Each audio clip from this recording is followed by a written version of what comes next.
a tener que tener en cuenta. Eh, oh, Y si no, en vez de anotarlas en el chat, lo podés ir sí, anotando. por eso puse lo del Word. Ah, es eso. Eh, Estoy mareando, ¿no? Ahí está.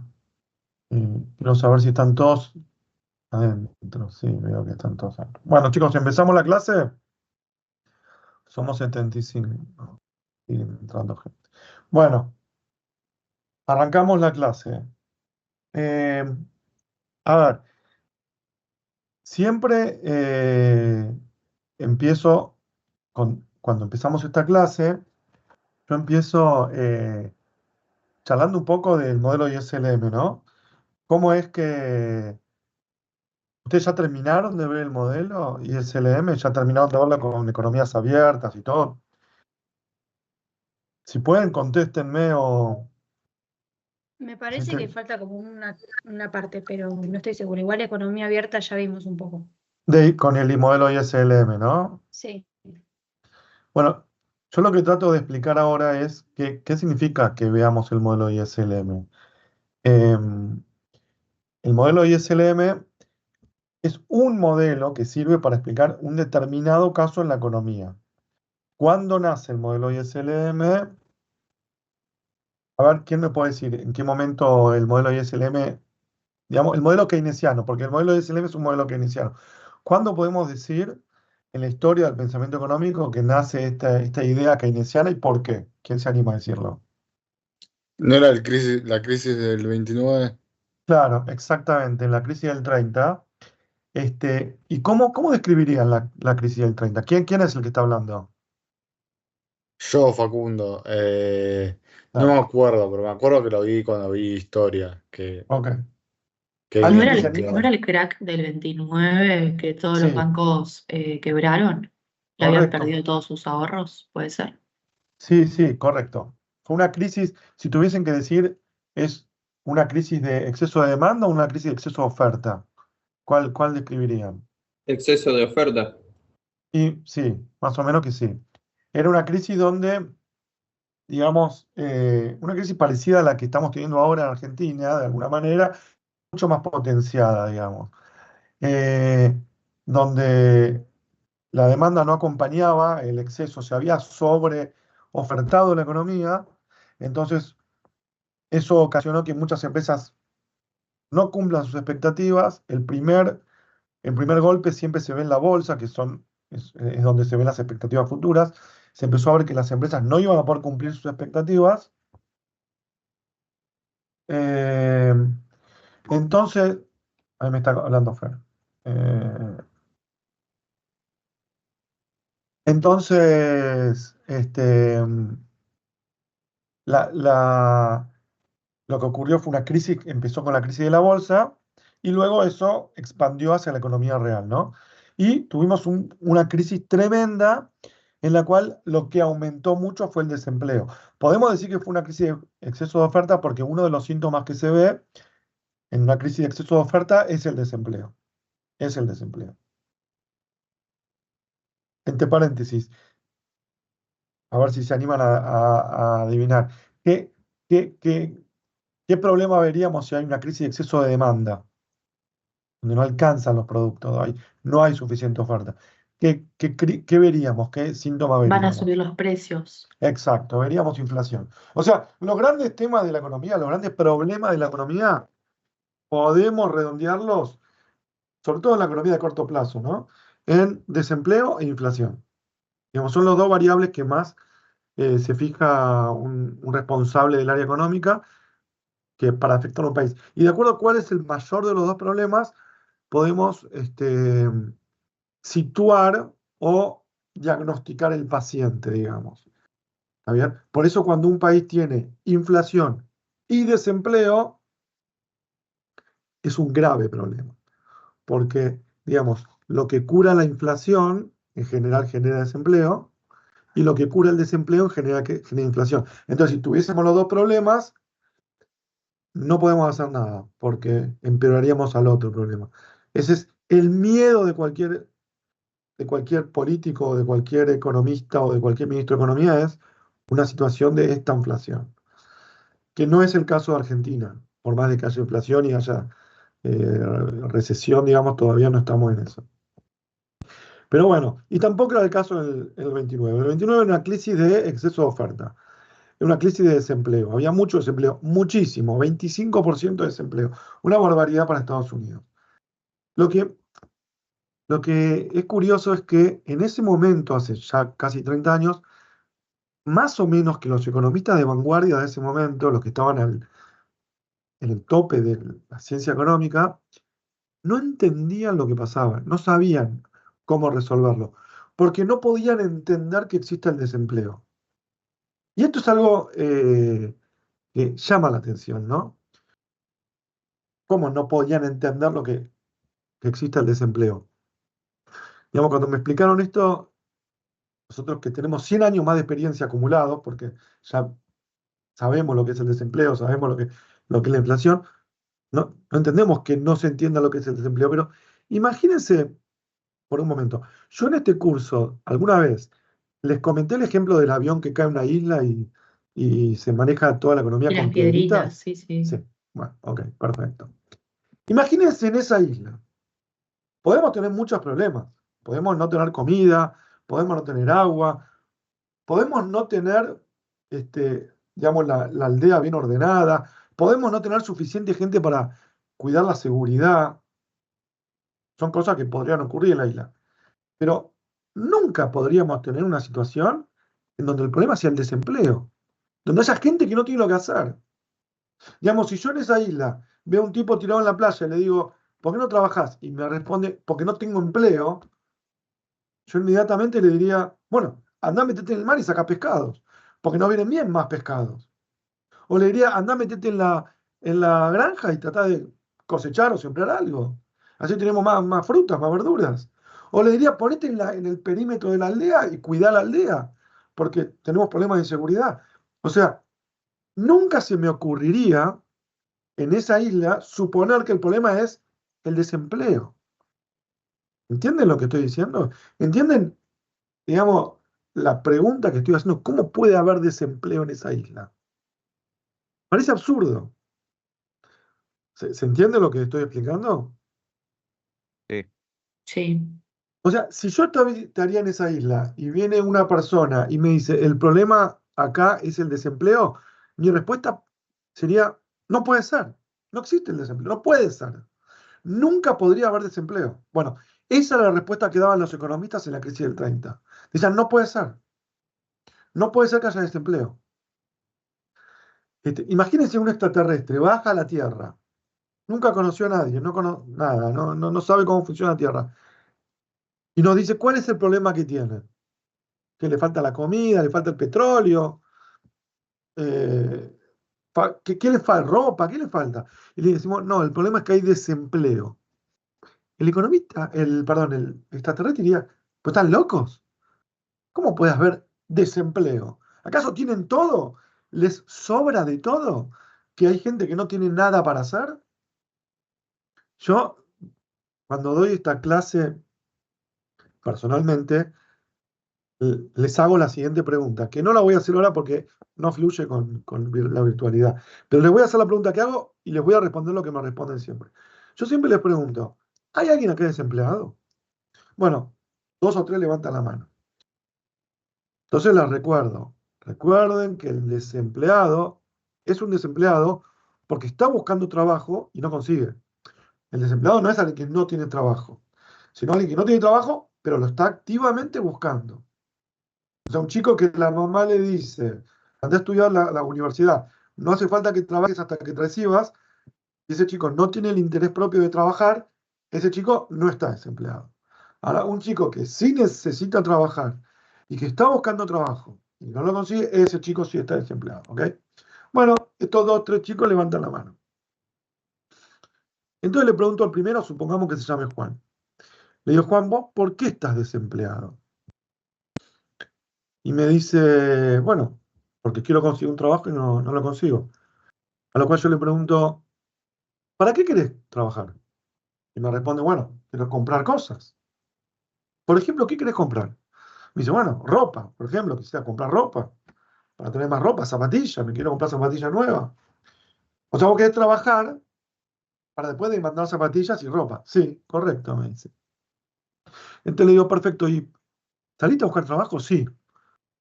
¿Fuiste a negocios, a fábricas, a industrias? Sí, sí, sí. ¿Y qué te dicen? Que no están tomando gente. A lo cual le pregunto, ¿pero por qué no están tomando gente? ¿Qué te responden? Me dice, porque no venden. No venden suficiente. O sea, no es que necesitan agrandar la planta. No es que yo voy a un negocio de ropa y me dicen, voy a poner otra sucursal porque estoy vendiendo mucho y, y necesito más gente. Todo lo contrario, están vendiendo poco. Entonces ahí le pregunto, a ver si entiendo. Vos vas a un negocio y le preguntás si necesita tu fuerza laboral y te responde que no. Y el motivo es porque no tiene demanda. No tiene suficiente demanda. De hecho, no le alcanza la demanda para sus expectativas. Entonces, por eso no toma más gente. Es una respuesta lógica. Me dice sí. A lo cual le digo, pero Juan, ¿vos para qué querés trabajar? Me dice, porque quiero demandar cosas. Me dicen otras palabras, ¿no? Pero yo le traduzco que lo que quiere es demandar cosas. Entonces le digo, a ver, tenemos una empresa que dice que no hay demanda y tenemos una persona que dice que tiene demanda y no se la pueden satisfacer. ¿No hay algo inconexo acá? Es imposible que pasen estas dos cosas al mismo tiempo. Si vos tenés demanda y hay una empresa que dice que no tiene demanda y vos ofreces tu fuerza de trabajo, o sea, vos podrías producir cosas, es imposible que esto se dé. Es imposible. Porque la misma demanda tuya va a ser demanda después de, quizás no del negocio que vos vas a ir, porque quizás va a ser un negocio que venda ropa de mujer y vos sos un hombre, pero vos vas a generar producción o servicio en esa empresa que va a poder ofrecer más productos. Otras mujeres van a ir a trabajar a negocios quizás de hombres, entonces las mujeres le pueden demandar en el negocio de mujer, el hombre va a demandar en el negocio de hombres. Estoy haciendo una simplificación. Y en cualquier caso, la demanda se completa con la oferta. O sea, la oferta crea su propia demanda. Nunca podría, no es lógico que vos estás desempleado, estás demandando cosas y los negocios te digan que no te contratan porque no tienen demanda. ¿Se entiende lo que estoy diciendo?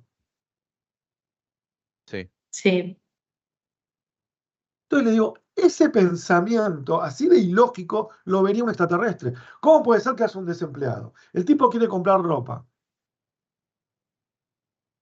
Va a los negocios que fabrican ropa y le dicen, no tenemos demanda. Dice, yo soy la demanda. Ponete a fabricar ropa y después vendetela vos mismo. Está bien, yo quiero más de una cosa, no quiero solo ropa, quiero zapatillas, quiero una hamburguesa McDonald's. Bueno, hay un tipo que irá a McDonald's, otro tipo que irá a la fábrica de ropa, otro tipo que irá a la fábrica de zapatillas, los tres conseguirán empleo y entre los tres fabricarán cosas que se vendrán entre los tres. Pero es imposible que haya desempleo. De esa manera lo vería un extraterrestre, de esa manera lo vería alguien en la isla, que yo siempre doy el ejemplo, y de esa manera lo veían los economistas en la crisis del 30. No podían entender el desempleo. La concepción que ellos tenían era, imagínense lo siguiente, para simplificarlo más aún todavía. Imagínense una economía que hay un solo producto. Este ejemplo que doy no lo inventé yo, es famoso, digamos. No, pero imagínense una economía que hay un solo producto, para hacerla más fácil imposible. Ese producto, imaginen que es el trigo. Entonces la gente come trigo.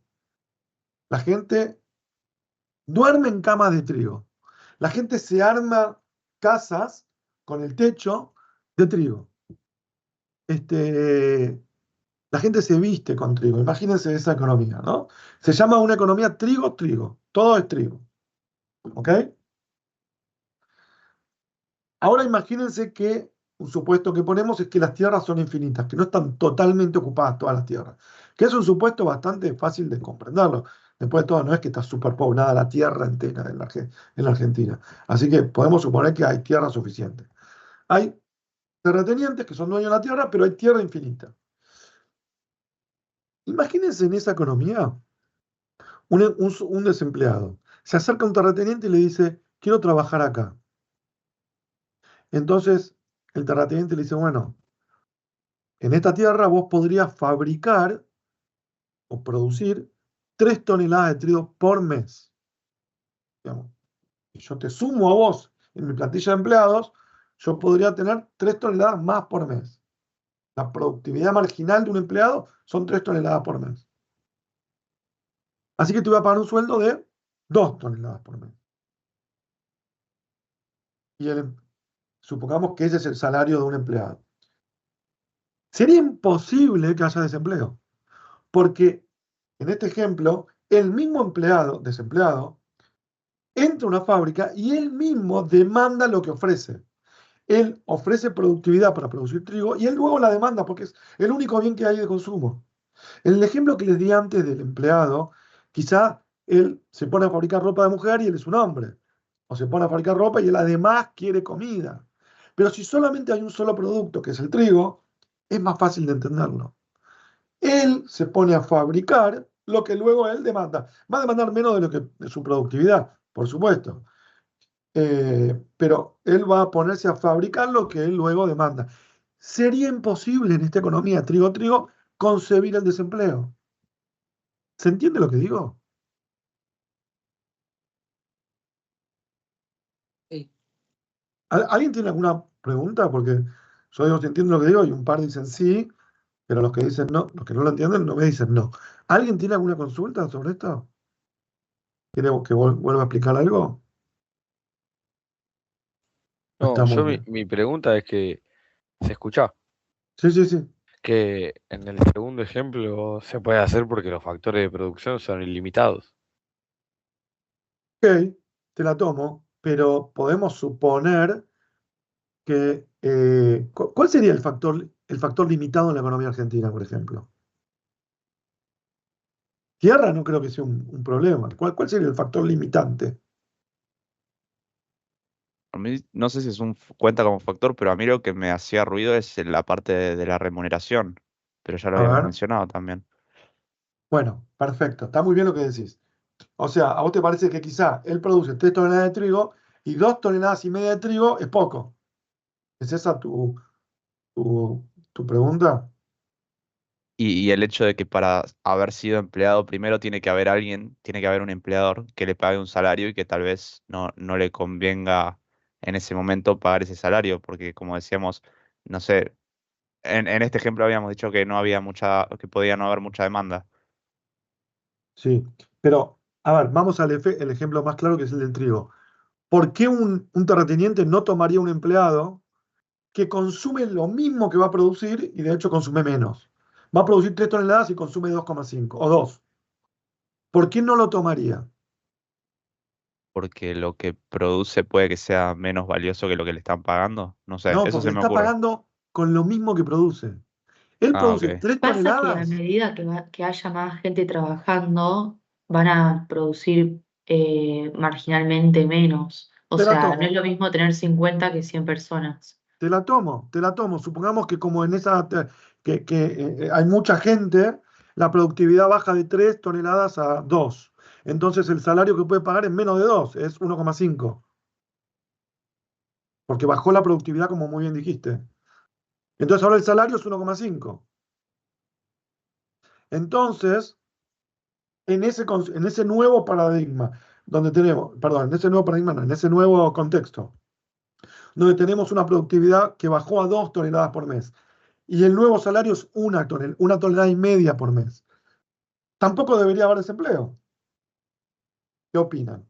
Pasa que va a llegar un punto en que va a bajar cada vez más y la capacidad productiva va a llegar al límite. Y un trabajador más va a hacer que directamente tu beneficio sea menos cero.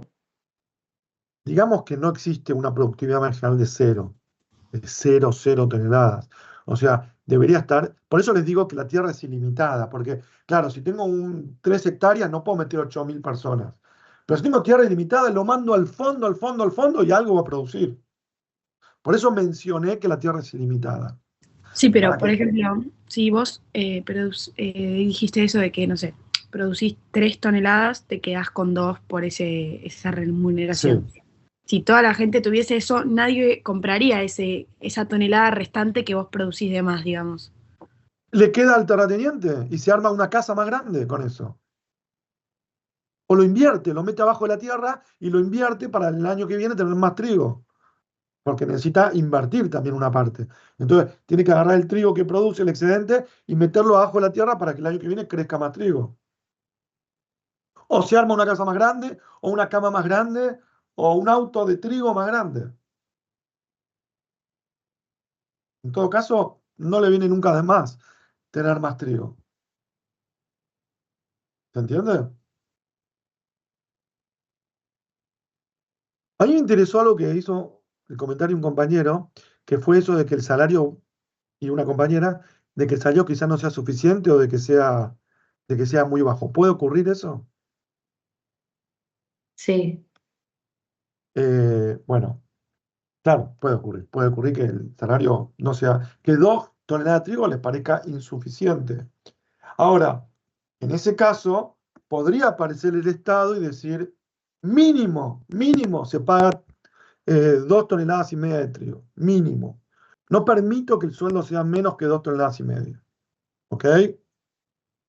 Entonces, si la productividad es 3 toneladas, el salario es 2,5 toneladas, perfecto. Sigue sin entenderse el desempleo. ¿Hasta ahora me siguen? ¿Me va siguiendo? Creo que sí. Bien. Ahora supongamos que la productividad baja a 2,5 o a 2,3. Entonces, el salario tiene que ser menos de 2,3. Tiene que ser como mucho 2,2. Pero el Estado no te deja pagar 2,2, porque dice mínimo 2,5. Recién ahí podemos entender el desempleo. Sería la única explicación de que haya desempleo, de que el salario máximo pueda ser 2,3 o 2,2999, porque la productividad es 2,3, pero el salario mínimo sea 2,5. Recién ahí no sería negocio contratar un empleado nuevo y habría desempleo. ¿Me siguen lo que estoy diciendo? Yo necesito normalmente ver las caras a ver si van entendiendo, entonces por eso pregunto tanto. ¿Me van siguiendo? sí, Sí, profe. Sí, profe. Bueno, entonces, lo que decían los economistas de la década del 30 era esto que acabamos de llegar a la conclusión. El único motivo por el cual puede haber desempleo es el Estado.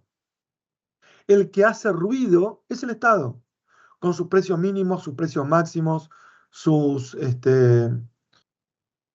su, eh, su, eh, su, mm, sus salarios mínimos y sus intervenciones.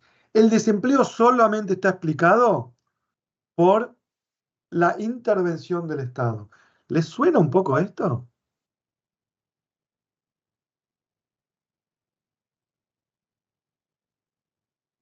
Chicos, ¿les suena algo? Y o sea, es el modelo clásico que también parece una crítica al modelo de Keynes. Exacto.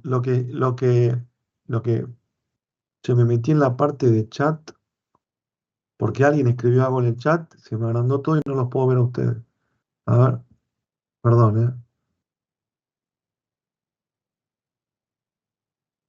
Ahí está, perdón. profe, si estás compartiendo algo, es mucho pedir si lo sacás y lo volvés a poner, porque a varios les aparece como o en negro o no les aparece, Ok, pero a otros. dale. A ver.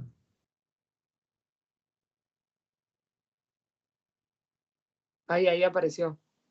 Ah, ¿Apareció? no sé si a todos. Sí, sí. Ahí. ¿Sí? ¿Ahí les aparece a todos?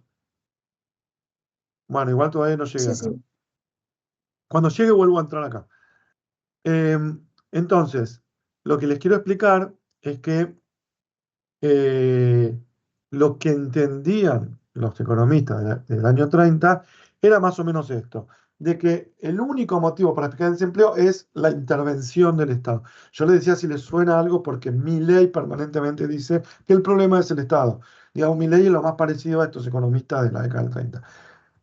La cuestión es que la década del 30 termina con la aparición de Keynes.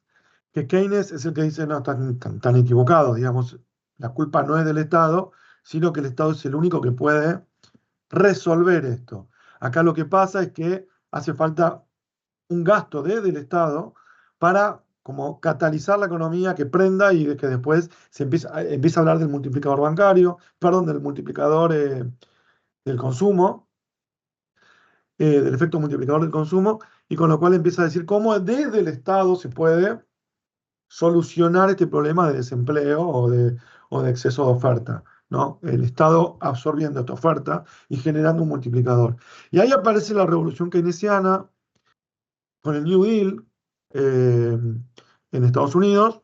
Bueno, aparece en sus distintas vertientes en el resto del mundo, ¿no? Yo siempre digo, en Argentina apareció 20 años después con el peronismo.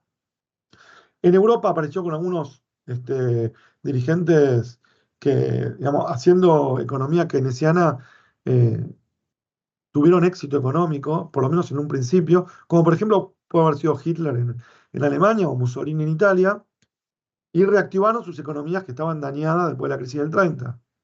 Luego apareció la Segunda Guerra Mundial, que fue un súper efecto keynesiano, un súper exceso de gasto, se dinamizaron totalmente las economías, aparecen los mejores 20 o 30 años de la economía, que son los dorados, se llaman los dorados 30, que son desde más o menos el fin de la Segunda Guerra Mundial hasta la crisis del petróleo, donde la economía no para de crecer con bajo desempleo y baja inflación. Y aparecen estas ideas keynesianas de que dice, digamos, está todo solucionado, ya sabemos cuál es la receta es que el Estado gaste. Entonces el Estado, no importa si gasta mucho o poco, que gaste. Hagamos pozos y tapémoslos, no importa. ¿Qué hacemos? Pero este efecto keynesiano se empieza a diluir y empieza a aparecer otro problema, que ya lo mencioné al principio de esta clase, que es un exceso de gasto, un exceso de demanda. ¿Qué empieza a aparecer en el mundo a finales de los 60 y principios de los 70? ¿Qué empieza a aparecer? Algo nuevo, un nuevo síntoma. ¿Qué es? La inflación. Exactamente. La inflación es la fiebre cuando la enfermedad es el exceso de demanda. Y el exceso de gasto, el exceso de déficits. Aparecen nuevos economistas clásicos, neoclásicos, que después de haber entendido a Keynes y después de incorporar a Keynes en su nueva síntesis, dicen, de todos modos, el Estado es el problema. El exceso de Estado es el problema. Y aparece en Estados Unidos un Ronald Reagan, en Inglaterra aparece una Margaret Thatcher, con ideas que no son keynesianas, sino todo lo contrario, sacar al Estado del medio. Bueno, en Argentina aparece también, 10 años después, Menem, ¿no? Entonces es como que la ola fue para abajo, para ortodoxia, crisis del 30, keynesianismo, exceso de keynesianismo y aparece Margaret Thatcher, para dar un ejemplo, ¿no? Después de Margaret Thatcher y de Menem y de Ronald Reagan, aparecen retazos pequeños de neo-keynesianismo, sobre todo en América Latina, desde los kirchneristas hasta Lula y hasta todos los presidentes que volvieron a creer en el Estado, volvió a haber inflación, es como casi de manual, no tanta como antes, porque cada vez aprendemos más y sabemos más. Digamos, hoy hasta el economista más keynesiano entiende que un poco de control tiene que haber, no así en la década del 60, 70. Entonces, pero de todos modos empezó a haber inflación y volvimos en Argentina a bajar hacia un modelo más ortodoxo que es Milei, muy, muy severo, digamos, donde retira de vuelta al Estado. Es un péndulo, digamos. Pero sin duda que cada vez sabemos más, entendemos mejor, entonces los problemas duran menos y son menos graves. El problema de inflación que tuvimos a finales del modelo kirchnerista, que podemos resumirlo en el final del modelo de Alberto Fernández, fue mucho menor y mucho menos grave que el problema de inflación que tuvimos a finales de la década del 80. Y yo no tengo dudas de que el problema de desempleo que se viene ahora, que creo que se viene, no va a ser tan grave como el problema de desempleo que tuvimos a finales de la convertibilidad. Porque siempre sabemos más. Y lo mismo en Estados Unidos. Estados Unidos volvió a tener una crisis muy grande con Lehman Brothers, que todo el mundo decía, en el año 2008, ¿no? Que todo el mundo decía, va a volver a ser una crisis del 30, en Las magnitudes, burbujas, ¿no? la burbuja del Lehman Brothers, todo el mundo decía, es más, en magnitud es más importante que la crisis del 30, y sin embargo, en pocos años lo resolvieron, porque cada vez sabemos más, entendemos más, e incorporamos los conocimientos de todas las crisis que tuvimos. Digamos, esto fue una pequeña clase de historia del pensamiento, para que entiendan el modelo ISLM, ¿en qué contexto está? El modelo ISLM es un modelo keynesiano que aparece luego de una crisis de exceso de oferta. Entonces, por eso cuando vemos el modelo ISLM, casi todo se resuelve con gasto. Piénsenlo. Tenemos una economía, supongamos con tipo de cambio fijo, y hay desempleo con ISLM. Ahora yo le digo a ustedes, aumenten el gasto, aumenten la oferta monetaria. ¿Qué problema hay? ¿Qué problema hay? ¿Quién me lo puede decir?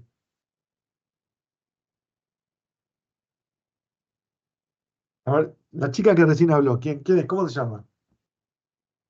Yo, Matilda, Sí. Matilda, sí. ¿qué problema ves en el modelo ISLM si yo aumento el gasto y aumento la oferta monetaria? ¿Qué ocurre con tipo de cambio fijo? Si por el tipo de cambio fijo, no sé, pero si aumenta la oferta monetaria, hay más crédito, hay un exceso de oferta, entonces cae la tasa de interés. Bien, pero si yo al mismo tiempo aumento el gasto, No sé qué pasa. la curva IS, Yo no encuentro el problema. o sea, la curva LM es la que tiene pendiente positiva y la curva IS tiene pendiente negativa. Yo aumento la curva LM, se mueve para abajo, como bien describiste vos. Pero yo te digo, al mismo tiempo aumento la curva IS. Volvemos al mismo nivel De equilibrio, sí. de, pro- de pro- con O más sea, para producto. una misma tasa de interés tenés más producto. Exactamente. ¿Qué problema tenemos frente a estas dos soluciones? ¿Quién habló recién? Un hombre. ¿Quién fue? ¿Felipe? Yo, sí.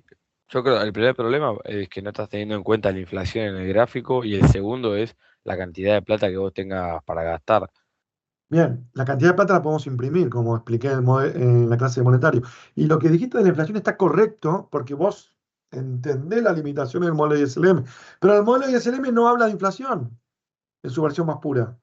¿Ustedes escucharon algo de inflación en este modelo? No. Entonces, No. repito, ¿cuál es el problema en el modelo ISLM de aumentar el gasto y aumentar la oferta? Ninguno. No hay ningún problema. Conclusión. Si el modelo ISLM fuera realista, no haría falta ministro de Economía. Aumentemos el gasto y aumentemos la oferta monetaria. Y chau. Se solucionaron todos los problemas. Y si no hay nada para hacer desde el Estado, mandémosle a cavar pozos y luego mandemos a otra gente a taparlos. No importa. Aumentemos el gasto y después aumentemos la oferta monetaria. Todos los problemas se resuelven con aumentar el gasto y aumentar la oferta monetaria. Que esa es la revolución keynesiana que, que salvó la economía en la crisis del 30. ¿Ok? Eso es lo que estamos viendo, el modelo de SLM. Un modelo que sirvió frente al problema de la crisis del 30. A un problema con un 25% de desempleo y deflación, que era el tema que había en la crisis del 30. Había deflación. Frente a un esquema de deflación no tenemos miedo de que haya inflación. Entonces, aumentemos el gasto y aumentemos la oferta monetaria. Eso es el modelo de SLM. Ahora, ¿qué pasa hoy en la economía si yo aumento indiscriminadamente el gasto y aumento indiscriminadamente la oferta monetaria? ¿Qué creen ¿Cuál que fue la pasaría? pregunta? Perdón. Hoy, en la economía, supongamos, de Brasil o de Argentina, vamos a decir, aumento infinitamente, aumento muchísimo el gasto y al mismo tiempo aumento muchísimo la oferta monetaria. O sea, me pongo a imprimir dinero para financiar ese aumento del gasto. ¿Qué crees que ocurriría? Inflación, Que mucha. llega un punto que la gente no gasta tanto Yo la comparado con obligo, la oferta infinita que hay. yo la obligo a gastar. Yo la contrato y la hago hacer pozos y después le hago taparlos. O sea, la gente tiene trabajo. Y yo le doy el dinero porque lo imprimo. Pero bien, como bien dijo Ignacio eh, Mustafa, como bien dijo Ignacio, eh, ocurriría inflación. ¿Estamos de acuerdo, Ignacio? Sí, sí, cerca de la hiper, ¿no? Bien. Entonces, sabemos que el modelo ISLM no sirve para todos los casos. Sirve para casos donde hay exceso de desempleo y un problema de exceso de oferta. O sea, hay que saber bien cuándo aplicarlo.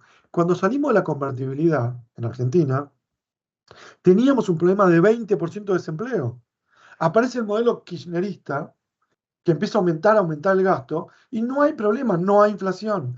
Aumenta el producto y Kirchner es un héroe, como lo fue Perón cuando salió de- del mismo problema de exceso de oferta, aumentando el gasto. Ahora, el modelo, tanto el peronista como el kirchnerista, en un momento se agota, como se agotó el modelo en Estados Unidos en la crisis del 70. Cuando se agota el modelo, empezamos a ver inflación. Y ahí no tenemos que ver tanto el modelo ISLM. Yo lo que quiero que entiendan es cuáles son las limitaciones del modelo ISLM. El modelo ISLM sirve para determinados casos. A veces, conocer las limitaciones de la herramienta que estamos usando es muy, muy útil para usarla mejor. ¿Está bien? Si yo tengo que usar un tarugo para atornillar algo en una pared, tengo que entender cuáles son las limitaciones del tarugo. Si yo tengo una pared hueca, que es de Durlock, no voy a poder usar un tarugo.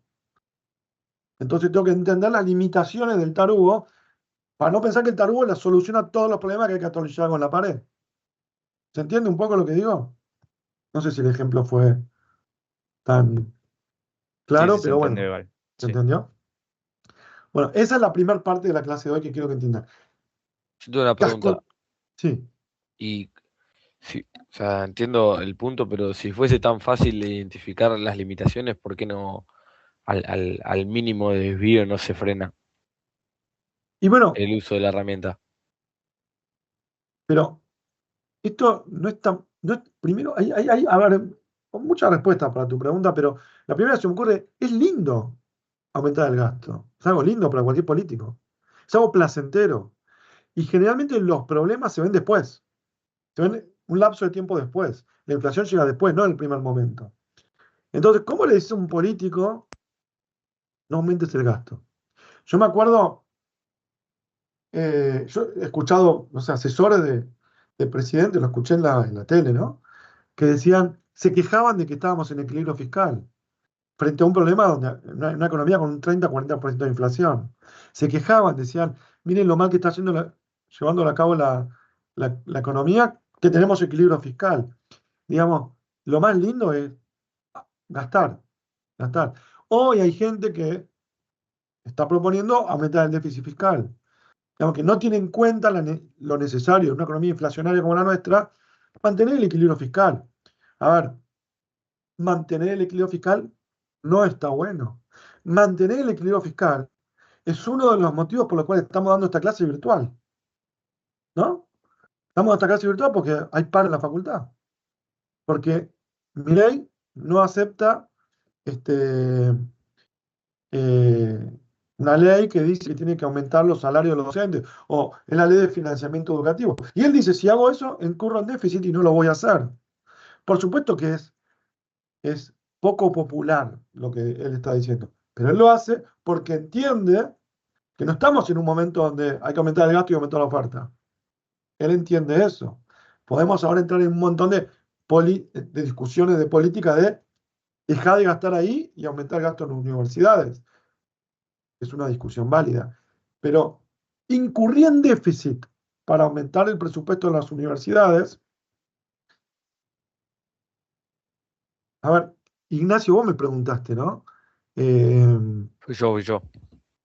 Felipe, La vos me reunión fue yo. preguntaste por qué todavía hay gente que cree que aplica el modelo a destiempo. Más o menos me preguntaste eso. Sí, sí, a ver, yo por cómo, o sea, por lo que estás diciendo, entiendo que al tener el límite esta herramienta, eh, ¿por qué ellos no conocen justamente el límite de la herramienta? No sé si es Y correcto que te pregunte esto, pero ¿vos estás de acuerdo con que Milei no aplique la ley de financiamiento educativo? No sé, tendría que haber un montón de supuestos como ¿cómo se llama esto? Las auditorías y eso, pero respecto a si es sueldo de docente y dejar de gastar en otro lado, no estoy de acuerdo en la decisión del presidente. Bueno, o sea que vos estás de acuerdo en que incurran déficit para aumentar los parámetros. Eso es una política keynesiana. O sea, está más cerca de la política keynesiana que una política que cuida el equilibrio fiscal. Sí, sí, pero creo que depende también de un montón de otras cosas, Está bien. Y ahí cuando si el empezamos, gasto que va a las universidades está bien gastado o no, también. perfecto, pero en cualquier caso, cuando un juez le obliga al gobierno a cumplir la ley de financiamiento educativo, es- y un montón de gente hoy está de paro apoyando esa ley o lo que sea, esa gente no tiene en cuenta las limitaciones de la herramienta keynesiana, que es la respuesta a tu pregunta. ¿Por qué hay gente que no tiene en cuenta las limitaciones de la herramienta keynesiana? Y él también, la respuesta que te di antes, es más lindo aumentar el gasto. ¿Está bien? Yo no estoy defendiendo lo que está haciendo Milei, ni tampoco atacándolo. Estoy explicándolo, explicando cuál es el fundamento. ¿Está bien? Y No, explicando no, cuál es obvio, obvio. la limitación de este modelo que estamos viendo. Porque si nosotros solamente vemos el modelo ISLM y salimos de la facultad y nos preguntan por qué no se aplica la ley de financiamiento educativo, la respuesta sería, y no sé la verdad, que aumente el gasto y aumente la oferta, y punto. ¿Cuál es el problema? Esa sería nuestra respuesta si solo vemos el modelo ISLM y creemos que sirve para todos los momentos de la historia. No, el modelo ISLM tiene sus limitaciones. Así como el tarugo tiene sus limitaciones para clavarla con una pared. Ahora, decir que el tarugo no sirve para una pared de Durlock no es decir no estoy de acuerdo en el tarugo. Es conocer las limitaciones del tarugo. Entonces lo vamos a usar mejor. Eso es lo que yo trato de explicarles. Conozcan las limitaciones para usarla mejor, no para decir que no sirve. ¿Está bien? ¿Se entiende? Sí, sí, sí, Una perfecto, perfecto. consulta. Esto de Sí. las limitaciones del aumentar la oferta y aumentar el gasto, ¿era cuando había desempleo y cuándo más? No, cuando no había desempleo, cuando había inflación. Ah, Las limitaciones ocurren cuando empezamos a ver síntomas de exceso de demanda, que es inflación. ¿Está bien? ¿Qué es lo que pasó en Argentina? ¿Cómo? ¿No sería que se aplica cuando hay mucho desempleo? No. O sea, el Al modelo de revés. SLM sí se aplica cuando hay mucho desempleo. Sí, Ajá. eso sí. No se aplica cuando hay inflación. La limitación aparece cuando hay inflación. Lo estoy simplificando, ¿no?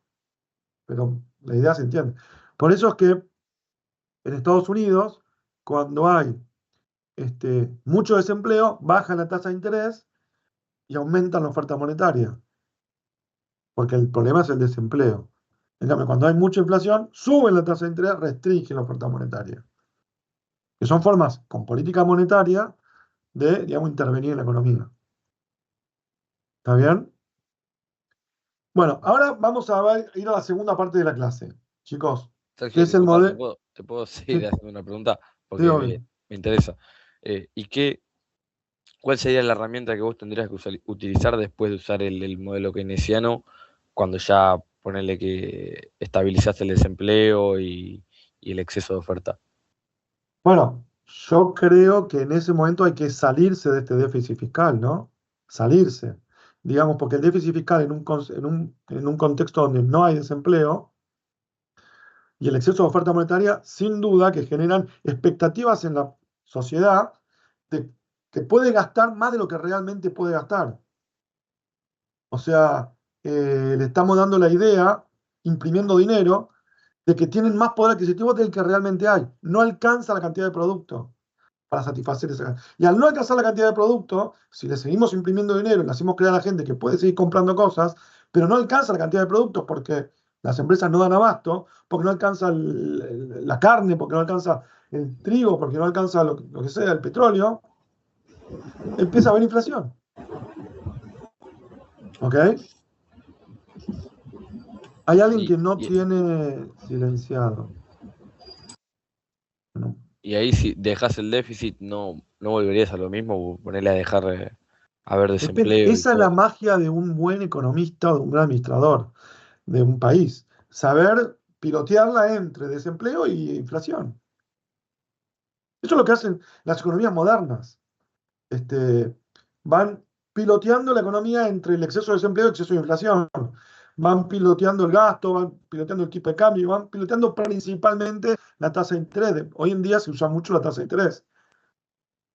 En Europa, en Estados Unidos, usan la tasa de interés como herramienta para intervenir la economía a través de políticas monetarias. Pero van piloteando entre desempleo e inflación. Pero esa es la magia, digamos, no es que hay una sola receta. Y después está el buen administrador que dice en qué se gasta, ¿no? Obviamente que eso es la clave. Lo importante en una familia no es ver cuánto gasta la familia, sino en qué están gastando. Se está haciendo de vacaciones, pero no pagan la prepaga. Bueno, quizás no están administrando bien y el gasto es el mismo, de otra familia que paga la prepaga y no se va de vacaciones. Pero bueno, uno está administrando mejor que otro. Eso no es lo que estamos viendo texto. ¿Se están gastando demasiado o no? Bueno, ese tipo, por eso hay países exitosos y países que no son exitosos. Pero dentro de las políticas, digamos, económicas y las herramientas monetarias, cambiarias y fiscales que tenemos, lo que se trata es de ir piloteando entre exceso de desempleo y exceso de inflación. Ahora, si tenemos un país que frente a un exceso de inflación propone aumentar el déficit, sin duda que está mal. Y sin duda que está llevando la economía hacia un lugar que no hay que llevarlo. Por más de que veamos lo que gasta adentro, pero está agravando el problema. ¿Se entiende? Sí, sí, perfecto. Bueno, vamos a ir a la segunda parte de la clase de hoy, que es el modelo de tres brechas. Es un modelo que cuando yo lo vi, lo explicaron de una manera, que lo voy a explicar ahora en 5 o 10 minutos, y después se los voy a tratar de explicar como me gustaría que me lo hubieran explicado a mí. Veamos qué sale porque, bueno, de vuelta, la virtualidad a veces no me deja ver si están entendiendo o no. Les agradezco a Matilda, Ignacio y Felipe, cracks, que, que me están dando feedback. Los que quieran dar feedback, bienvenidos. No importa si se mandan una macana. Bueno, ¿están viendo todos el archivo Word que estoy Profe, presentando? perdón. Sí. Eh, entonces las limitaciones del modelo ISLM, ¿cuáles serían? Y la limitación del modelo SM es que no puede explicar bien las circunstancias en una economía con exceso de demanda, con inflación. No funciona en contexto inflacionario. ¿Ok? Perfecto, gracias. Bueno, ¿están viendo la pantalla que yo estoy viendo, que es un Word, un archivo Word? Sí, sí. Sí. ¿Sí? Bueno, a ver. Modelo de tres brechas. Yo lo empiezo explicando así. Así se empieza explicando normalmente. ¿Están viendo lo que estoy pintando? Sí. Sí. Bueno, eso es la ecuación clásica donde dividimos la demanda en consumo, inversión, gasto y exportaciones netas, ¿ok? Más algunos dándome un ok. No quiero Sí, sí. seguir. ¿Sí? Bueno. Sí, Luego sí. tenemos la ecuación de ingreso disponible de las familias, que es el ingreso de la familia menos los impuestos que tiene que pagar, más las transferencias que recibe. ¿Ok? Sí. Si despejamos el ingreso, en la segunda ecuación tenemos que el ingreso es igual al ingreso disponible más los impuestos menos las transferencias. ¿Estamos bien? Sí. Bien. Eh, bien. Sigo admitiendo gente. Yo no entiendo si hay gente que se sale y vuelve a entrar. Bueno, si yo igualo la ecuación 1 y la ecuación 3, la 3, y yo las igualo, obtengo la ecuación 4, que es ingreso disponible más impuestos menos transferencias es igual a todos los componentes de la demanda. Consumo, inversión, gasto y exportaciones netas. ¿Ok? ¿Estamos bien? Sí. Esto.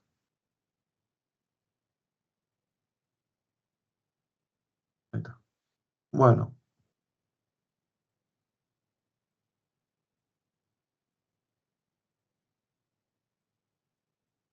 Bueno, entonces, Profe, si una yo, pregunta.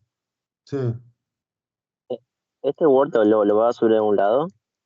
en realidad no, porque hay cosas que son notas mías acá arriba que creo que los va a confundir más que otra cosa. De acá lo que quiero que vean son estas ecuaciones y nada más. Lo que dice abajo Pero, lo voy a... Si quieren lo copio lo relevante en el chat. ¿Ok? Y es más o menos de donde dice modelo de tres brechas para abajo. Esto que está acá arriba, por ejemplo, es una forma que yo tenía de explicar esta clase antes, que me parece que confundía más, entonces dejé de usarlo. Empecé como empecé hoy. Desde acá para acá, sería lo relevante de hoy. Y después voy a dar la otra versión, que es la que me gusta dar a mí, que no está escrita. Así que mejor no. Voy a ver si lo escribo en el momento.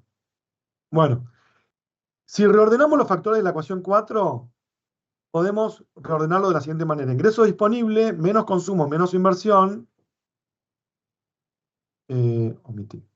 Así no está pintado de azul. Es más los impuestos menos las transferencias menos el gasto es igual a exportaciones netas. Lo que hice fue ordenarlo de la siguiente manera. El primer paréntesis,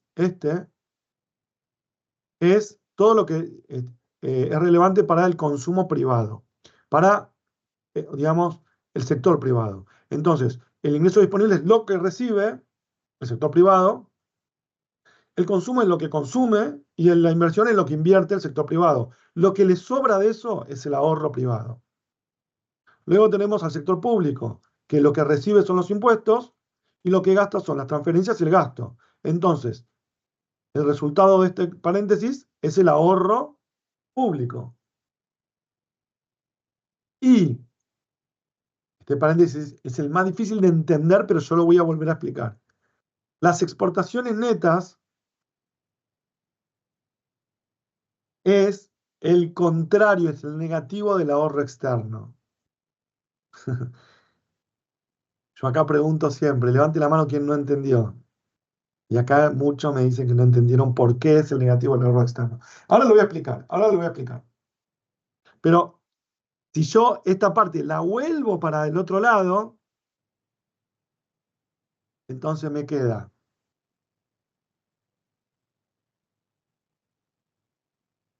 permiso, voy a hacer esto.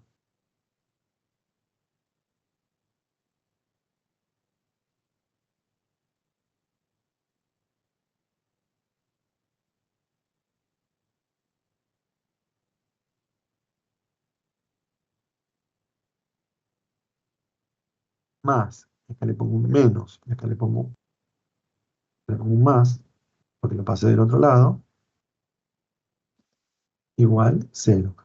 Bueno, más fácil, acá le pongo m menos x.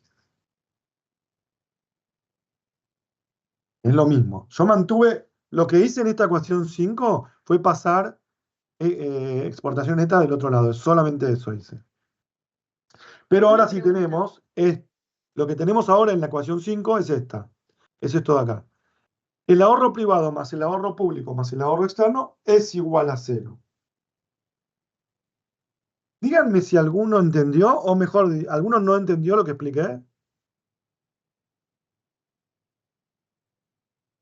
¿Tienen alguna duda de lo que acabo de explicar? ¿Se El entendió? negativo, el negativo en el ahorro. Más allá de Bueno, que después lo pasás y te queda la ecuación, pero ¿por qué desde pero un ¿por qué es inicio? negativo? Está bien, está bien, está bien. A ver, Yo antes de yo, eso tengo una pregunta. ¿Qué es M? M son importaciones, perdón. No sé si ustedes lo ven con Q. ¿Lo ven con Sí, Q? con Q, por eso, ok. Perdón. Bueno, a ver, voy a tratar de darlo, como les explico que me gusta entenderlo a mí. ¿Están viendo mi pantalla en blanco o no? Sí, Yo ¿Están viendo sigo mi viendo pantalla el en Word blanco que anterior. pongo? ¿Eh? Yo sigo viendo el Word anterior. Ah, no están viendo la pantalla en blanco. no. Bueno, ok, porque están viendo esta, sí entiendo. Chachan, chachan. Bueno, lo voy a dar acá abajo. Ahorro externo en negativo sería, o sea, justamente lo contrario, ahorrar, gastar. Ahorro externo en negativo Sí, pero no lo vean de esa manera. Sería. Yo quiero que entiendan el concepto de ahorro externo y para eso voy a explicar ahora algo. Bien, imagínense una economía trigo-trigo. Volvemos a la economía trigo-trigo, ¿ok? La economía bien fácil, ¿ok? Tenemos una economía que vivimos todos nosotros en una isla y tenemos una economía que solamente tiene trigo, ¿ok?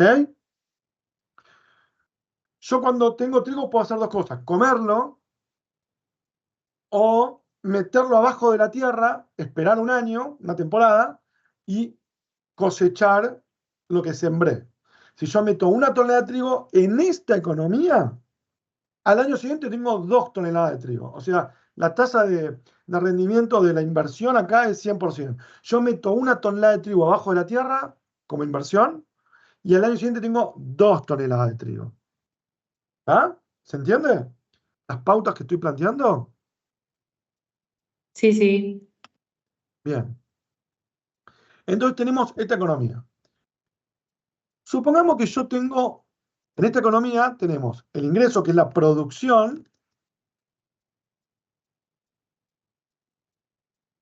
consumo, inversión. Yo tengo, supongamos que en esta economía yo produje 100 toneladas de trigo. Si yo quiero el año que viene volver a tener 100 toneladas de trigo, ¿cuántas tengo que invertir? El 50%. ¿Cuánto sería? 50. Bien. Entonces la inversión tiene que ser 50. ¿Cuánto voy a poder consumir? 50. Bien. Estos son los números de esta economía. Si yo el año que viene quiero estar igual que ahora, máximo puedo consumir 50. ¿Está bien? ¿Quién es la que está hablando? ¿Matilda? Sí. Matilda, ¿puedo consumir 60? No, porque te queda de inversión 80. O De sea, vuelta. ganarías 80 en el De vuelta, próximo año. si yo consumo 60, ¿cuánto me Tenés queda para 40 invertir? para invertir y el Sí. 100% sería 80 para el próximo año. O sea, yo puedo consumir 60. Puedo hacerlo. Pero el costo lo voy a ver el año que viene cuando voy a tener menos trigo en mi economía. Sí. Va a tener 80. ¿Ah? O sea, si yo quiero estar igual que ahora, máximo puedo consumir 50.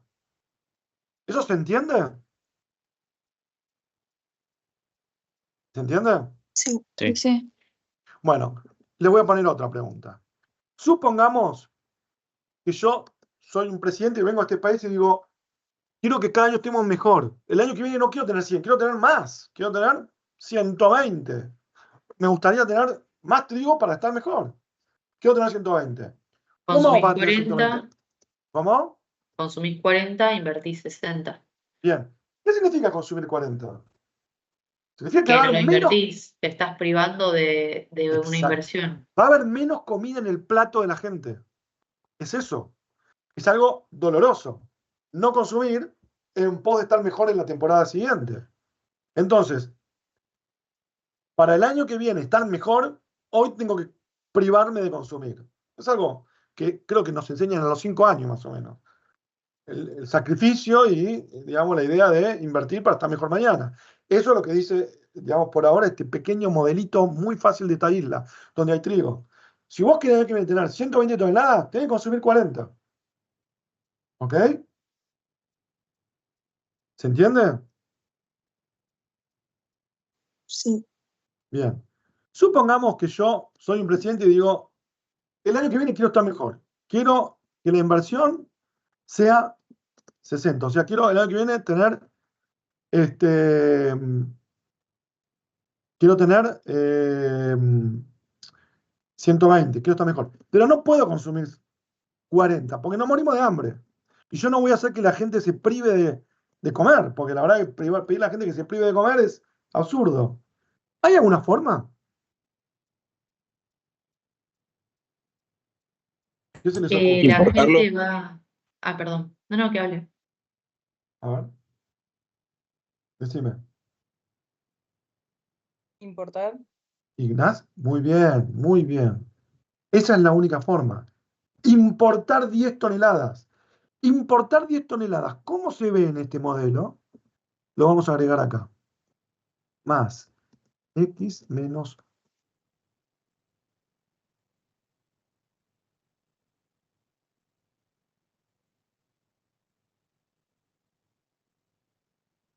¿Cómo se ve en este modelo importar? Bueno, para empezar, si importamos 10 toneladas, ¿cómo daría este resultado?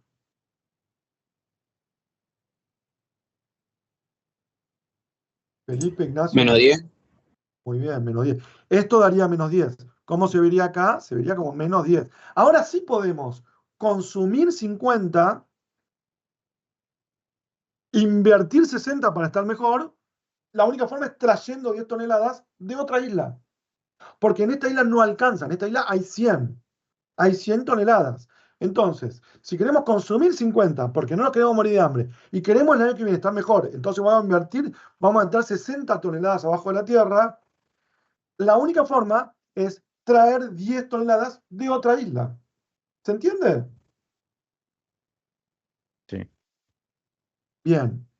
Estas 10 toneladas que trajimos de otra isla son 10 toneladas que la otra isla se privó de consumir y se privó de invertir. O sea, tuvo que haber otra isla con estos números parecidos en los cuales tuvo que haberle sobrado 10 toneladas, que no las usó ni para consumir, que podían haber consumido el trigo, está chocho de la vida, o la podían haber usado para invertir abajo de la tierra y estar mejor el año que viene, y no lo hicieron. Tuvieron que haber ahorrado 10 toneladas en esa temporada para mandarla en un barco hacia nuestra isla. ¿Se entiende lo que digo?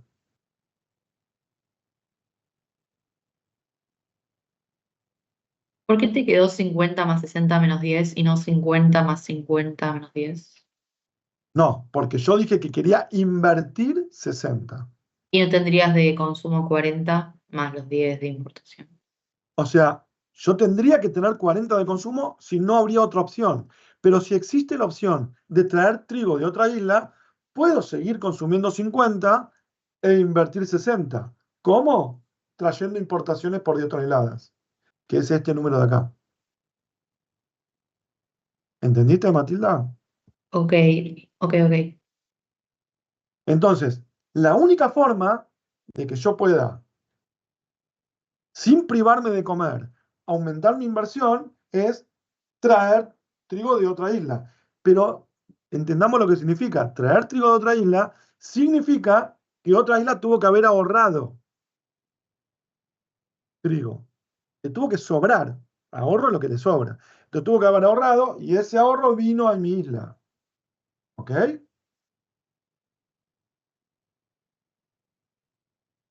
¿Entienden? ¿No hay que considerar cómo pagamos esa importación? No, la debemos. Ahora debemos 10 toneladas a la otra isla. Es una deuda. Esto es una deuda. Deuda externa, para ser exacto. El Debemos 10 toneladas a la ahorro, otra isla. el ahorro entonces se convierte en exportaciones. ¿Es eso? El ahorro tuyo, de tu isla. Claro, se convierte en exportación. Correcto. Exacto. Otra forma de decirlo es que la exportación tuya es ahorro. Obvio que es ahorro. Es lo que vos produjiste pero no consumiste. Eso es la definición de una exportación. Eso es lo que produjiste. Y también la definición del ahorro es la misma. Eso es lo que produjiste pero no consumiste. Ok. El ahorro es la exportación. Es la exportación. Y otra conclusión es que la importación es deuda. Obviamente. El resultado de tu balanza comercial es ahorro o deuda. Acá te endeudaste en 10 y la otra isla ahorró 10. Y eso se distingue de la igualdad de ahorros igual a inversión, porque en este caso no estaríamos invirtiendo esa parte, por eso se iría a exportación, o no tiene que ver con eso. Ahorro igual a inversión es cuando En no el vemos las equilibrio. exportaciones. Ah, Es ok. en un modelo donde solo hay consumo e inversión y Ah, ok, ahorro. ok. Claro. Eh, Fíjense esto, este 10 de acá es una importación nuestra y una exportación de la otra isla, ¿verdad? Felipe, Sí, sí. Ángel, ¿vos me hablaste antes? Sí, Ok. Entonces, estos 10 son, dijimos, importación mía y exportación del otro. Estos 10 dijeron, es lo que me faltó a mí para completar el esquema de, digamos, de consumo 50 e inversión 60. Estos 10 son lo que ahorró la otra isla, ¿verdad, sí, Ángel? sí, Bien. sí. Estos 10, entonces, lo podemos llamar ahorro de la otra isla, o lo que sería más profesionalmente hablando, ahorro externo. ¿Ok? Estos 10 son el ahorro del resto del mundo. Es una Claro, economía. y se lo restaste. Está bien. ¿Ah? Volvemos acá arriba. Yo les dije que las exportaciones netas son el ahorro externo. Perdón, las importaciones netas son el ahorro externo. Las importaciones netas. O sea, lo que importamos es el ahorro de otra isla. Acá está. Esto de acá, cuando lo pasamos de este lado, son importaciones netas. Es el ahorro externo. Cuando estaba del otro lado, eran exportaciones netas, que es nuestro ahorro. O lo que es lo mismo, el negativo del ahorro externo. ¿Se entiende ahora el concepto de ahorro externo? Igual, Sí, pero se no te entiende. queda con los signos al revés, porque en la primera ecuación tenés ahorros y en el ejemplo del trigo tenés consumo e inversión, que serían como el signo inverso en esta primera, ¿o no? No, porque mira, a ver, pasa que acá está el tema público, que no lo metimos todavía. Olvídate del tema público, y sería ahorro privado. Digamos, lo que estamos viendo abajo sería esto: ahorro privado es el negativo del ahorro externo, que es algo obvio. El ahorro privado es lo que yo exporto, lo que me sobró. Claro, Es el negativo de lo que ellos me importan. Es algo medio obvio. claro. Y si yo lo paso del otro lado, queda ahorro privado más ahorro externo es igual a cero, que es como decir, lo que yo mando al resto del mundo, más el negativo de lo que ellos reciben es igual a cero. Es lo mismo, estamos hablando de lo mismo. ¿Ok? Entonces, el ahorro privado más el ahorro externo es igual a cero. O lo que es lo mismo, el ahorro privado es el negativo del ahorro externo. Lo que a mí me sobra es lo que a ellos les falta. O en otras palabras, lo que a mí me falta es lo que a ellos les sobra. Acá, lo que a mí me falta son 10. Son 10 toneladas. Lo que a ellos les sobra son 10. ¿Ok? Sí, sí. Entonces, el ahorro externo. Perdón, de vuelta, a ver. Se escuchó con eco, ¿eh? Sí, porque estaba conectada desde dos lados porque no me aparece el Word en uno, bueno, no importa. Entonces, ese negativo sería para nosotros un negativo, digamos. O sea, para la Claro, isla que está pidiendo, ¿o no? claro. El negativo de acá es el negativo de lo que ahorra el otro. De lo que ahorra el otro. Es el negativo del ahorro externo. ¿Ah? Ok. Entonces, si lo paso del otro lado del igual, me queda el positivo de lo que ahorra el otro. Lo que ahorra el otro. Entonces, ahí tenemos, de vuelta, que esta ecuación es en lo que ahorra el sector privado, lo que sobra. Esta ecuación es lo que ahorra el sector público. Y esta ecuación es lo que ahorra el resto del mundo, el ahorro externo. Y como verán, siempre es igual a cero. ¿Está bien? Yo podría, pero ahora en esta clase no lo voy a hacer porque yo lío, meter acá para explicar también, así como expliqué lo que es el ahorro externo, los impuestos, cómo influyen los impuestos.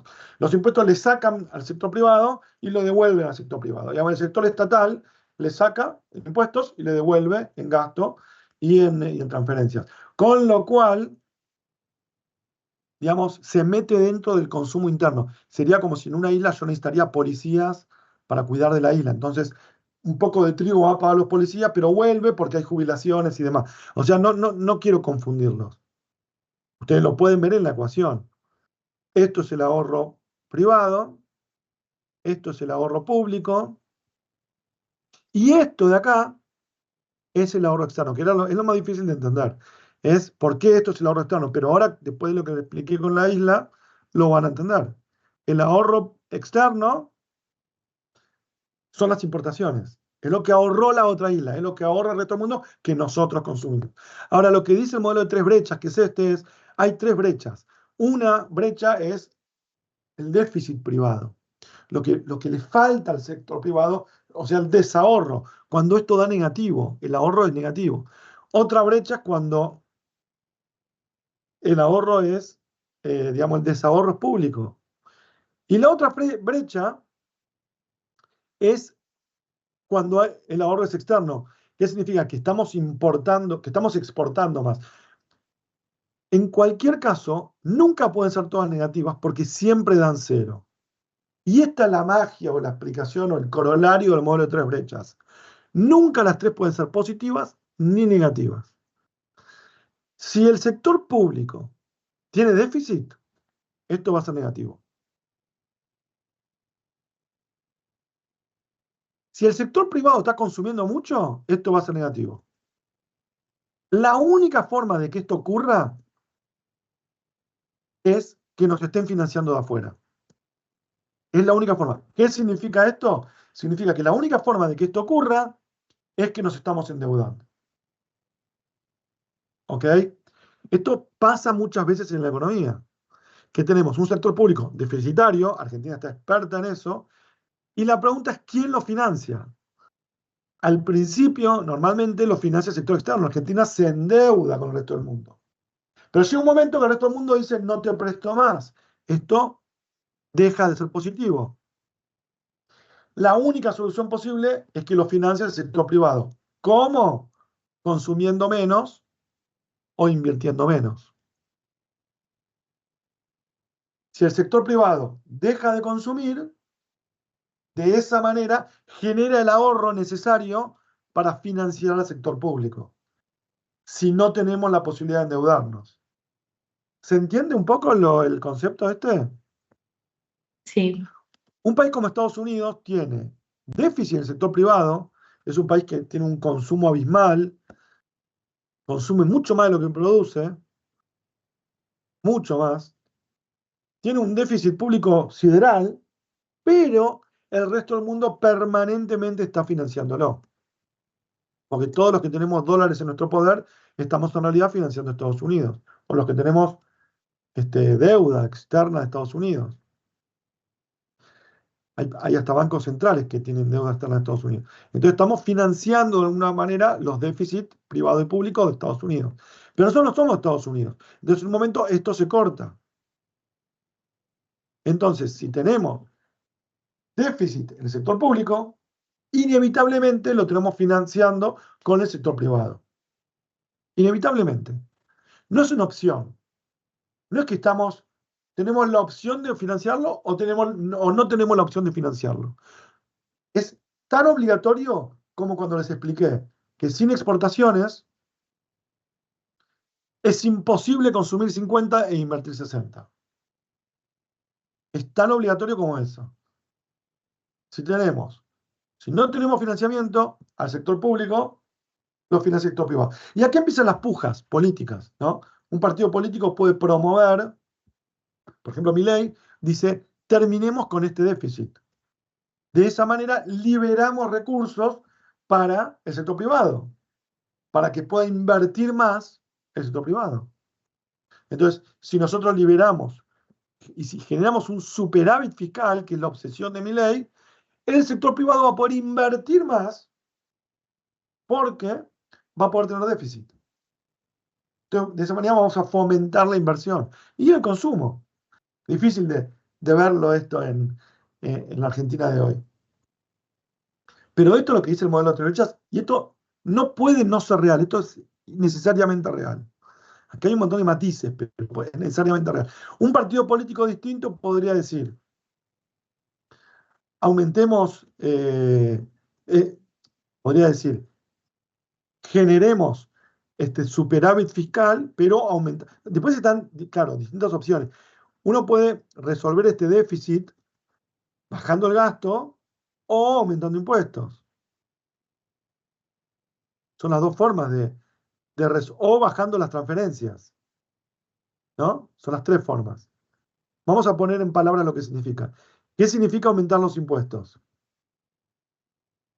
Y, por ejemplo, poner retenciones a las exportaciones, poner el impuesto país, poner impuestos internos, impuestos a los autos. Eso es una forma de resolver el déficit público. Otra forma es bajar transferencias y bajar el gasto. ¿Qué significa bajar transferencias? Bajar las jubilaciones. Menos subsidios. Sí, pero más fácil, bajar las jubilaciones. O menos subsidios, por supuesto que sí. Claro, bajar el subsidio del boleto de colectivo. Y también menos gasto. ¿Qué significa menos gasto? Bajar los sueldos a los profesores. ¿Ok? Entonces, estas son las tres formas de resolver este dilema de déficit público. Distinto sería un gobierno que diga, yo no voy a aumentar impuestos y voy a subir el gasto y voy a subir las transferencias. Bueno, vas a terminar profundizando el déficit público. Inevitablemente alguien te lo va a financiar. ¿Cómo lo financió el kirchnerismo? Durante un tiempo con deuda. Luego con deuda interna, porque todas las LEVAX y todas las NOVAX y todas esas letras que el mismo gobierno iba presentando para absorber el dinero, como les expliqué en la clase de sector monetario, son recursos que no van a consumo ni van a inversión. No van a plantar una fábrica ni van a consumir en la mesa de los argentinos. Lo que hace es financiar el sector público. Pero si aún con eso no podemos financiar el sector público, lo que termina ocurriendo, si no podemos absorber toda esa masa de pesos, es que se va a generar inflación. Y la inflación es otra manera de reducir el consumo. Y de reducir la inversión. ¿Se entiende? Entonces, Sí. este modelo es necesariamente verdad. Lo que tiene es que nos deja un montón de cuestionamientos y replanteos hacia las distintas políticas que hay. El FMI es el representante del sector externo. Entonces el FMI viene con una economía, viene después de años donde Argentina se endeudó un montón y tuvo déficit en el sector, o sea, se financió con ahorro externo y de repente viene el FMI y te dice, basta, no hay más dinero, no te vamos a prestar más. Ahora tenés que generar ahorro vos. Entonces viene el FMI y te dice, baja el gasto, baja el consumo, baja la inversión, baja lo que vos quieras, pero no nos pides más plata porque no te la vamos a dar. Por eso muchos se quejan de que las políticas del FMI son recesivas, porque lo que le está diciendo el FMI es, generen ahorro ustedes, no nos pidan más a nosotros, no nos pidan más trigo, generen el trigo ustedes, generen el trigo como quieran, si quieren, páguenle menos a las universidades, o si quieren, coman menos, pero el ahorro lo van a generar ustedes, nosotros no le prestamos más.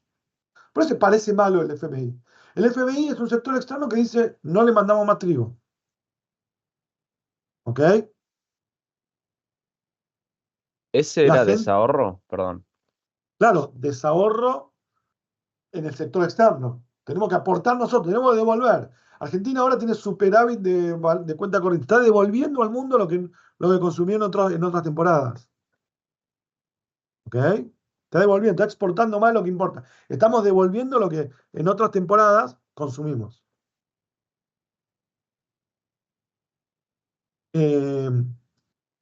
Por ejemplo, si yo frente a un problema de déficit del sector público, digo, voy a aumentar los impuestos, voy a cobrar impuestos a los ricos.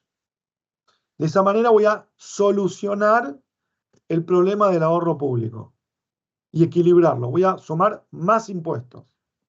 No quiero bajar jubilaciones y no quiero bajar el gasto. Voy a cobrar más impuestos para solucionarlo. Esa es una política bien peronista, digamos, bien kirchnerista. Lo que también sabemos es que aumentar los impuestos, ¿qué hace con el ingreso disponible? Lo Baja. achico. Exacto. Con lo cual, aumentar impuestos, soluciona este problema, pero agrava el problema del ahorro privado, porque ahora tenemos menos producto. Entonces, nosotros, si subimos los impuestos, solucionamos el sector público, pero no generamos recursos para pagarle afuera, sino que le mandamos la bola al sector privado. El sector privado ahora es el único que tiene déficit, porque ahora tiene menos producto para consumir. Entonces, ¿cuál es la única forma que que pueda redimirse el sector privado? Es consumiendo menos o invirtiendo menos. ¿Qué les quiero decir? Esta es una política. Aumentar los impuestos sin financiamiento externo te lleva a consumir menos o invertir menos. ¿Se entiende? Sí. Esto es el corolario del modelo de tres brechas. Lo que uno gasta de más, el otro lo gasta de menos. Por eso se llama modelo de tres brechas. Porque son tres sectores en los cuales se van empujando para ver quién genera el ahorro que necesita el otro. ¿Ok? Habías dicho que siempre uno tiene que tener un signo contrario, ¿no? ¿Siempre? Excepto que todos estén en cero, que todos estén equilibrados, claro. Si hay uno con déficit, tiene que haber necesariamente uno con superávit. Ok. ¿Ah? Pero, profe, por ejemplo, ahí no nos quedan los dos con déficit. Eh, claro, sí. Esto no se puede dar. Esto no se puede dar. Digamos, Claro, no acá, se puede dar. Sí. acá, en este modelo, si el sector público está equilibrado, el sector privado está en negativo, necesariamente te están financiando de afuera. ¿Ok? Sí, sí, buenísimo. Explicar ajustes. Esto es una pregunta que les pueden hacer en el examen. ¿Qué es el ajuste ortodoxo, el heterodoxo y el automático? El ajuste ortodoxo del modelo de tres brechas dice que frente a una situación de déficit fiscal, podemos aumentar los impuestos y bajar el gasto. Esa es una solución. Esto genera retracción de importaciones, con lo cual vamos a necesitar menos deuda porque bajan las importaciones y, como recién expliqué, retracción del consumo, con lo cual se generan ajustes, se genera el ajuste ajustando al externo y al privado. ¿Se entiende el ajuste ortodoxo? El ajuste ortodoxo es aumentar impuestos y bajar el gasto. ¿Ok? Aumentar impuestos y bajar el gasto, o bajar las transferencias.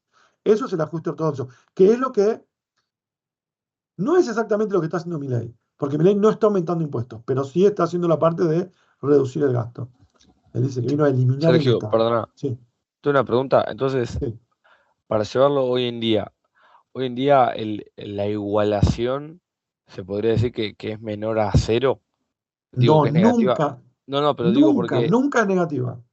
pero no, Siempre es no, igual. mi punto es, si según los datos que supuestamente el consumo cayó, Sí.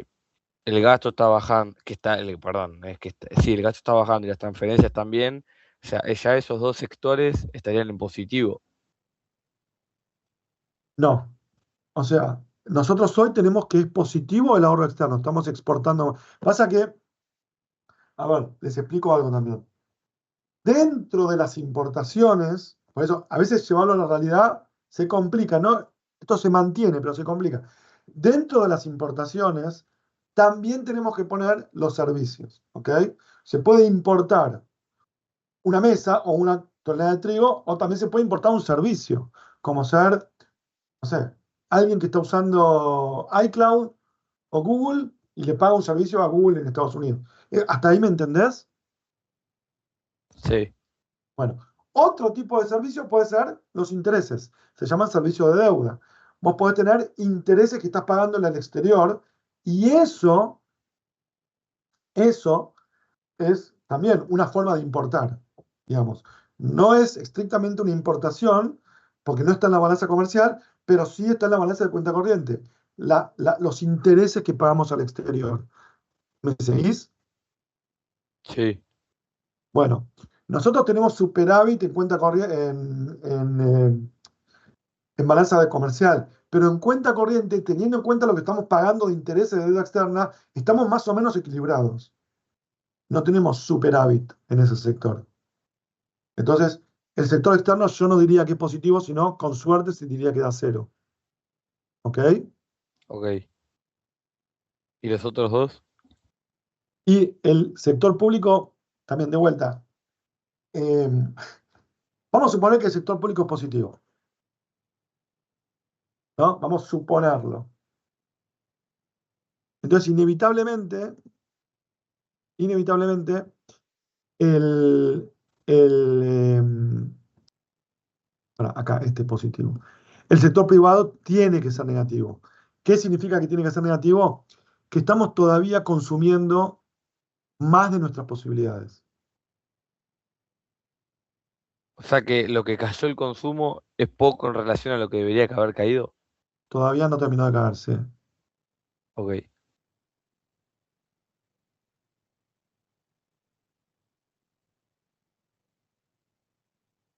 O sea, siempre da cero, no puede ser ni negativo ni positivo.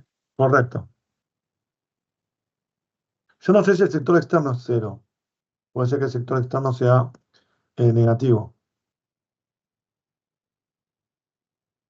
Que sea negativo significa que estamos pagando deuda todavía. En realidad, si es negativo el sector externo, significa que estamos pagando todavía más de lo que estamos recibiendo. Estamos nosotros mandando afuera. Puede ser que tengamos superávit de cuenta corriente. Yo no lo sé bien. Si tenemos superávit de cuenta corriente, podríamos suponer que hay ahorro privado. Pero bueno, es difícil llevarlo a la economía argentina porque no están tan claros los números. De hecho, hay gente que pone en duda el superávit, el equilibrio fiscal del gobierno, que no se están teniendo en cuenta de determinadas partidas. ¿Está bien? Pero Perfecto. inevitablemente, si el sector externo es negativo, significa que estamos devolviendo deuda, que tenemos superávit de cuenta corriente. Incluso teniendo la deuda externa, estamos teniendo superávit. En ese caso, si tenemos ahorro público, podemos tener ahorro público y también tener ahorro privado. Ahora hay que ver si alcanza este ahorro privado para pagar la deuda. Quizás necesitemos más ahorro, con lo cual significaría consumir menos. ¿Está bien? Perfecto. Ahora, tengan en cuenta algo, cada vez que se descubre más y más petróleo en vaca muerta, estamos aumentando el ingreso. También. Entonces, hay más producto. Entonces, podemos generar más ahorro y podemos pagar más deuda. Y tener, perdón, más deuda acá. Y tener más superávit. Cuanto más petróleo encontramos, podemos tener más producto y pagar más deuda. Que es este menos de acá. Estamos devolviendo trigo. ¿Se entiende? ¿Se entiende, chicos? Sí, sí. Bueno, el ajuste heterodoxo es devaluar. Devaluar significa aumentar. Ya saben lo que es devaluar. Pero ¿qué pasa cuando devaluamos? O sea, estamos hablando de una situación en la cual tenemos déficit público. Típica situación. Entonces, el ajuste heterodoxo es devaluar. Aumento las exportaciones y disminuyo las importaciones. Y aumento de la misma manera los impuestos por el aumento de la actividad. Eso es el ajuste heterodoxo. ¿Ok? Es una forma de ajustar, cobrando más impuestos, devaluando la moneda y pudiendo exportar más e importar menos. Inevitablemente el ajuste heterodoxo conlleva una disminución del consumo. Se va a consumir menos, vamos a importar menos. ¿Está bien? Pero ahorramos porque estamos requiriendo menos trigo de las otras islas. Ese es el ajuste heterodoxo. Estamos disminuyendo las importaciones, estamos pidiendo menos trigo a las otras islas. Entonces, si acá teníamos un más, podemos transformarlo en un cero o en un menos, devaluando. ¿Está bien? ¿Entiende? Supongamos que estamos en situación de déficit fiscal. Tenemos un menos acá. Supongamos que esto está en cero. Si tenemos, y esto está en menos. Entonces, frente a este problema, el ajuste heterodoxo lo que hace es devaluar, y si devaluamos, perdón, cuando estamos en la situación inicial, estamos así. Tenemos déficit fiscal financiado con el exterior. ¿Está? Frente a esta situación inicial, si nosotros queremos ajustar de manera heterodoxa, lo que hacemos es devaluar, y cuando devaluamos, estamos generando esto se equilibre, porque vamos a exportar más y consumir menos, y por otro lado vamos a cobrar más impuestos por el aumento de actividad, con lo cual esto se va a equilibrar. Este es el ajuste heterodoxo. ¿Entendió? Sí, El ajuste automático es cuando no hacemos nada, no hacemos nada.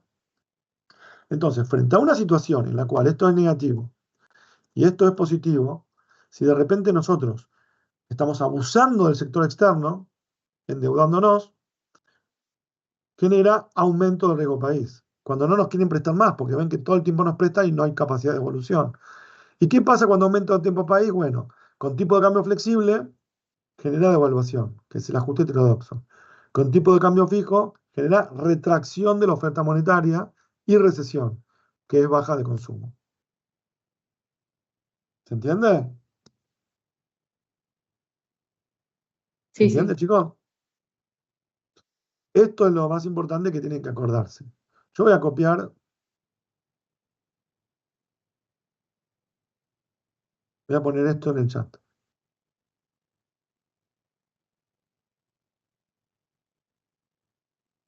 ¿Ok?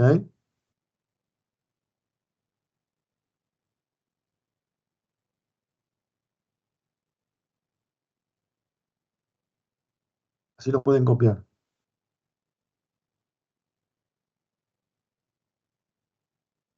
Ahí está. ¿Ok?